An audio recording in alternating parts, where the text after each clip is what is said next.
جو ہے وہ گفتگو فرما رہے تھے، جہاں سے گفتگو روکی تھی وہیں سے اس کو کنٹینیو کیجیے گا۔ جی ہاں، میں عرض کر رہا تھا کہ میں خود رسول خدا صلی اللہ علیہ وآلہ وسلم امی، یعنی مثال کے طور پہ ام القریٰ کے رہنے والے، جیسے یمن کے رہنے والے کو یمنی کہتے ہیں، ایران کے رہنے والے کو ایرانی کہتے ہیں، عراق کے رہنے والے کو عراقی کہتے ہیں، برٹین کے رہنے والے کو برطانوی کہتے ہیں، ٹھیک ہے، امریکہ کے رہنے والے کو امریکی کہتے ہیں، ٹھیک ہے، ام القریٰ کے رہنے والے کو امی کہتے ہیں، ٹھیک ہے، یعنی ام القروی نہیں کہیں گے، ٹھیک ہے، بہت ساری ایسی مثالیں ہیں عربی میں، ٹھیک ہے، کہ جہاں لفظ کیا نام ہے مرکب ہو، ٹھیک ہے، تو جیسے ام القریٰ یہ مرکب لفظ ہے، ٹھیک ہے، ام اور قریٰ سے ملا کر، تو وہ پہلے لفظ کو جو ہے وہ کیا نام ہے امی کہہ کے، یعنی ام القریٰ کا رہنے والا، مکے کا رہنے والا، یعنی اس مرکز کا رہنے والا امی بھی کہتے ہیں، ام القریٰ بھی مکے کو اس لیے کہتے تھے کیونکہ وہ کیپٹل تھا اس زمانے میں، ہر شہر کے، ہر بلکہ ہر ملک کے یا ہر صوبے یا کیا نام ہے ہر اسٹیٹ کے کیپٹل کو ام القریٰ کہا جاتا ہے۔ فرض کیجئے ہندوستان کا ام القریٰ جو ہے وہ دلی ہے، ٹھیک ہے، پاکستان کا ام القریٰ جو ہے وہ اسلام آباد ہے، ٹھیک ہے، فرض کیجئے ایران کا ام القریٰ وہ تہران ہے، یا مثلا امریکہ کا، یو ایس اے کا، یونائٹڈ اسٹیٹ کا ام القریٰ جو ہے وہ واشنگٹن ہے، یا ایکس وائی زیڈ، اس طرح کی اور دوسری جتنی بھی مثالیں ہیں۔ تو امی رسول خدا کو اگر کہا جاتا تھا تو وہ اس عنوان سے کہا جاتا ہے کہ آپ ام القریٰ کے رہنے والے ہیں، یعنی جزیرۃ العرب، اور اس کیا نام ہے شبہ جزیرہ، جس کو سب کانٹیننٹ پہ جو عرب کا شبہ جزیرہ تھا، اس کے کیپٹل میں آپ یعنی مکہ اس کا کیپٹل تھا، مرکز تھا، تمام تجارتوں کا مرکز تھا، تمام ریسورسز کا مرکز تھا، اور لوگ بھی الگ الگ علاقوں سے لوگ یہاں کے جمع ہوتے تھے، ٹھیک ہے، اسلام کے بعد بھی اور اسلام سے قبل بھی، اس لیے اس کو ام القریٰ کہا جاتا ہے۔ تو اس حوالے سے رسول خدا کو امی کہا جاتا ہے۔ اچھا، امی کے اب کچھ معنی جو ہے وہ آپ کی خدمت میں عرض کر رہے ہیں، وہ دوسرے معنی میں بھی، جیسے جو پڑھا لکھا نہ ہو تو اس کو بھی امی کہتے ہیں، یعنی وہ شخص کے جیسے واللہ اخرجکم من بطون امہاتکم لا تعلمون شیئا، اللہ نے تمہاری ماؤں کے بطن سے تمہیں نکالا اور جو ہے وہ تم کچھ نہیں جانتے تھے۔ رسول خدا کو یعنی ایسے شخص کو امی کہا جاتا ہے جو پڑھا لکھا نہ ہو، ٹھیک ہے، خود پڑھا لکھا جو شخص نہ ہو اس کو امی کہتے ہیں۔ رسول خدا کو اس معنی میں امی نہیں کہا جاتا ہے، وہ شخص کہ جو سماج کو علم دینے کے لیے آیا، سماج کی تعلیم کے لیے آیا ہے، اور وہ سماج کو جہالت سے دور کرنے کے لیے آیا ہے، ایسے شخص کو جو ہے وہ امی نہیں کہا جاتا۔ رسول خدا کو ہرگز جو ہے اس معنی میں امی نہیں کہتے تھے۔ رسول خدا کو یعنی یہ کنفیوژن مسلمانوں کے درمیان رائج ہو گئی کہ آپ کو اس لیے امی کہا جاتا ہے کہ آپ کو پڑھنا لکھنا مگر عوام کے اندر پھیلا دی، اور ایک عجیب بات ہے کہ کوئی بھی امت ایسا نہیں کرتی جو اپنے ہی رسول کے کو جو ہے وہ اس طرح سے ان چیزوں کی تفسیر کرے جس پہ ان کی شان اقدس پہ حرف آتا ہو۔ یہ ایک عجیب بات یعنی رسالت کی، رسول خدا کی اصل توہین خود قرآن کہہ رہا ہے کہ یہ رسول کیا ہے، ٹھیک ہے۔ اب میں نے آیت ابھی آپ کی خدمت میں پڑھی، انا ارسلناک شاہدا ومبشرا ونذیرا وداعیا الی اللہ وسراجا منیرا، ٹھیک ہے، یہ میں نے آپ کی خدمت میں، یا فرض کیجیے قرآن مجید کی آیت ہے، سورہ جمعہ کی آیت، سورہ آل عمران میں بھی اس طرح کی آیت ہے، هو الذی بعث فی الامیین رسولا منهم یتلو علیہم آیاتہ ویزکیہم ویعلمہم الکتاب والحکمہ، ٹھیک ہے، وہ اللہ، اس میں 4 آبجیکٹو بتایا، وہ الذی بعث فی الامیین رسولا منہم، امیوں کے درمیان اللہ نے ایک رسول کو مبعوث کیا جو ان کے درمیان میں سے تھا۔ اب یہاں امیوں کے درمیان کا مطلب یعنی ام القریٰ کے رہنے والوں کے درمیان سے اللہ نے ایک رسول کو مبعوث کیا جو انہی جیسا تھا، انہی کے درمیان کا تھا۔ خوب کیا کیا کام تھا؟ یتلو علیہم آیات ہے، سب سے پہلا کام رسول خدا کا یہ تھا کہ اللہ کی نشانیوں کو ان کے درمیان پڑھے، وَيُزَكِّيهِمْ ان کے نفس کا تزکیہ کرے، ان کے نفس کو پاک بنائے، پاکیزہ بنائے، ان کو انسانی اور اخلاقی اصول سکھائے۔ وَيُعَلِّمُهُمُ الْكِتَابَ، تیسری ڈیوٹی رسول خدا کی۔ اس طرح سے بھی تو تفسیر کی جا سکتی تھی نا، مطلب یہ بنی ہاشم سے دشمنی ختم ہی نہیں ہوگی دے رہی۔ بہرحال گفتگو کو آگے بڑھاتے ہیں، اور خود رسول کریم صلی اللہ علیہ وآلہ وسلم سے بزبان خود رسالت مآب سے جو ان کے مبعوث ہونے کے اہداف ہیں وہ ذرا بیان فرمائیے۔ جی، میں بالکل، بس اس کو میں چاہ رہا تھا ایک جملہ اس کا کمپلیٹ کر لوں تو پھر میں یہ رسول خدا نے جو اپنی بعثت کا فلسفہ بتایا تاکہ یہ قرآنی روح سے بھی ہم دیکھ لیں، یہ یعنی ایسا شخص جو یہ 4 چیزیں لے کر آیا، خود مثلا لوگوں کو اللہ سے آشنا کرے، لوگوں کے نفسوں کا تزکیہ کرے، لوگوں کو علم کی تعلیم دے، حکمت کی تعلیم دے۔ خب ایسا شخص کوئی امی اور جاہل شخص نہیں ہو سکتا۔ کسی بھی نادان شخص میں، جاہل شخص میں صلاحیت نہیں کہ دوسرے کو سکھا دے۔ اتنی عقل اور اتنا شعور ہونا چاہیے ہمارے پاس کہ ہم جو ہے صحیح اور غلط کے درمیان میں، یا جاہل اور دانا کے درمیان میں، پڑھے لکھے اور نادان کے درمیان میں ہم فرق ایجاد کر سکیں۔ عقل و شعور ہوتا ہے تو امیر المومنین جیسی شخصیت کو چھوڑتے بھلا؟ یہ تو خود واضح عالم اسلام کا ایک المیہ ہے۔ اب آپ کی خدمت میں عرض کریں، دیکھیں آپ جیسے آپ نے سوال کیا رسول خدا کیا فرماتے ہیں اپنی بعثت کے سلسلے میں۔ رسول خدا اپنی بعثت کے سلسلے میں سب سے بنیادی، اب یہ ایک میسج ہے پورے عالم اسلام کے لیے، اور وہ اس کی وضاحت بہت ضروری ہے۔ آپ سے پوچھا گیا کہ آپ کی بعثت کا فلسفہ کیا ہے، تو آپ نے بہت سارے اہداف و فلسفے بتایا، ان میں سے ایک بتایا بعثت لأتمم مکارم الاخلاق۔ صحیح۔ میری بعثت مجھے اس لیے بھیجا گیا ہے تاکہ میں مکارم اخلاق کو تمام کروں، مرحلے اتمام تک پہنچاؤں، منزل اتمام تک پہنچاؤں۔ یعنی تمام انبیاء اخلاق کی اعلیٰ صفات لے کر آئے، لوگوں کو سکھانے کے لیے، لوگوں کو تعلیم دے کے گئے۔ جتنی بھی خوبیاں معاشرے میں پائی جاتی تھیں وہ کہیں نہ کہیں ان کا سلسلہ انبیاء سے جا کے متصل ہوتا تھا۔ ایسا نہیں تھا کہ انسانوں کے درمیان میں خود جوش تھی وہ چیزیں، ٹھیک ہے۔ یہ انبیاء کا سلسلہ جو تھا تربیت و تعلیم کا، وہ رسول اکرم صلی اللہ علیہ وسلم تک آیا۔ اب اس کو مرحلے اتمام تک پہنچانا تھا، مرحلے کمال تک پہنچانا تھا، اس کو آخری منزلوں تک پہنچانا تھا، وہ اللہ نے رسول خدا کے ذریعے۔ اب سوال یہ کہ مکارم اخلاق جو ہے جس کے اتمام تک پہنچانے کے لیے اللہ نے رسول خدا کو بھیجا تھا، وہ مکارم اخلاق کیا ہے؟ کون سے ایسے مثلا اعلیٰ اخلاق تھے کہ جن کو مرحلے اتمام تک رسول خدا کو پہنچانا تھا؟ صحیح۔ قبلہ کالر کو بھی شامل کر لیں۔ السلام علیکم و رحمۃ اللہ۔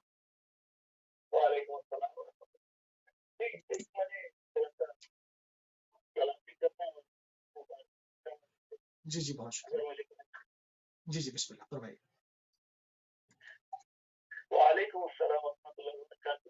سب سے پہلے آپ کو اور جی کو عید مبارک ہو، اور میں یہاں پہ تھوڑی سی عائد کرنا چاہتا ہوں کہ لوگوں کو مسئلہ کیا ہے کہ وہ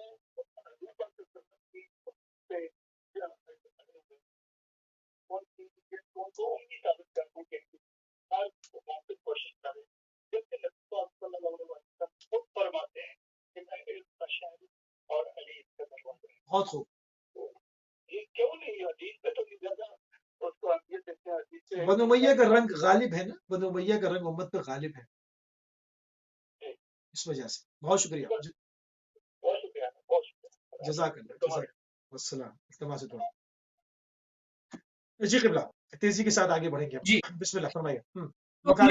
رسول خدا صلی اللہ علیہ وسلم نے فرمایا کہ بعثت لأتمم مکارم الاخلاق، میری بعثت اس لیے ہوئی ہے کہ میں مکارم اخلاق کو کامل کر دوں۔ کہ اب رسول خدا انسانی اصول سکھانے آئے ہیں، اخلاقی اصول سکھانے آئے سماج کو۔ کہ مکارم اخلاق ہے کیا سکھانے آئے رسول خدا، کس لیے؟ اب یہ میسج پوری بشریت کے لیے بھی۔ جی اچھا قبلہ ایک چیز اپنے ناظرین کی خدمت میں اور عرض کر دیں کہ یہاں پر تو شب لگ گئی سفر امام حسین السلام کی، اور مگر دنیا بھر میں بعض جگہوں پر شب مبعث ہے، تو ہم اپنا یہ جو پارٹ 2 ہے اس کو ہم بعثت کے اوپر رکھیں گے، اور انشاءاللہ سفر امام حسین السلام کے سلسلے میں کل ہمارا ٹائم 4 سے 5 ہوتا ہے، اس میں اسپیشل جو ہے وہ اس کے اوپر ہم ضرور گفتگو کریں گے۔ کل اس کا دن ہے اور سفر امام حسین علیہ السلام پر کل کا ہمارا شو ہوگا۔ آج ہم جو ہے وہ بعثت کے اوپر کنٹینیو کریں گے، کیونکہ بعض جگہوں پر بعثت کی شب لگ رہی ہے، تو کچھ اعمال وغیرہ وہ بھی ذکر ہو جائیں تاکہ وہ بھی استفادہ کر سکیں۔ جی قبلہ مکارم اخلاق۔